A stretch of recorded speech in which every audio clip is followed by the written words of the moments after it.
आपका स्वागत है पार का हिसाब कहानी के दूसरे पार्ट में।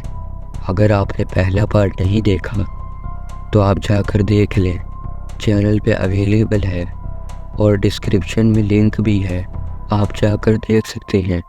तो चलिए शुरू करते हैं पार का हिसाब कहानी का दूसरा पार्ट।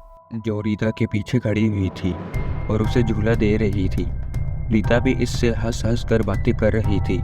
इसकी मदद को तशवीश हुई तो वो उठकर झूले की तरफ बढ़ने लगी। उनके जहन में बस एक ही ख्याल था कि रात के 2 बज रहे हैं, पार्क में तो कोई भी नहीं है, तो ये बच्ची यहाँ कैसे आई। रीता की मदद थोड़ा करीब ही पहुँची थी कि वो बच्ची दरख्त के पीछे चली गई। और जब वो वहाँ पहुँची तो और उन्होंने देखा कि दरख्त के पीछे जो बच्ची गई है वो वहाँ से गायब हो चुकी है। रीता की मदर ने उसे फ़ौरन झूले से उतारा और गोद में ले लिया और डरते हुए वहाँ से तेज़ तेज़ अपने हस्बैंड के पास जाने लगी। उनका खौफ से जर्द हुआ चेहरा देखकर उनके हस्बैंड ने वजह पूछी तो उन्होंने सारी बात बताई। वो लोग बहुत परेशान होने लगे और फ़ौरन वहाँ से अपने घर आ गए। कुछ दिन बाद रीता के कमरे से हंसने की आवाज़ें आती रही और रीता के पेरेंट्स ने कई बार उसे अकेले किसी से बातें करते हुए देखा है, लेकिन उन्हें वहाँ कोई नज़र नहीं आता था। रीता से पूछने पर वो एक ही जवाब देती थी कि ये मेरे नए दोस्त हैं। उसके पेरेंट्स अब बहुत डर गए थे।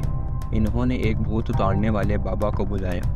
उन्होंने बताया कि इस बच्ची पर भूत चढ़ गए हैं और ये भूत पार की वजह से चढ़े हैं। और क्योंकि रीता एक अभी छोटी बच्ची है, इसलिए उसने भूत को बहुत अब करीब कर लिया है और अब ये सारी ज़िंदगी इसका पीछा नहीं छोड़ेगा। रीता के पेरेंट्स ने बहुत कोशिश की कि वो ठीक हो जाए और किसी तरह इससे भूत उतर जाए। वो इसे हर पीर बाबा के पास ले गए, लेकिन कुछ ना हो सका।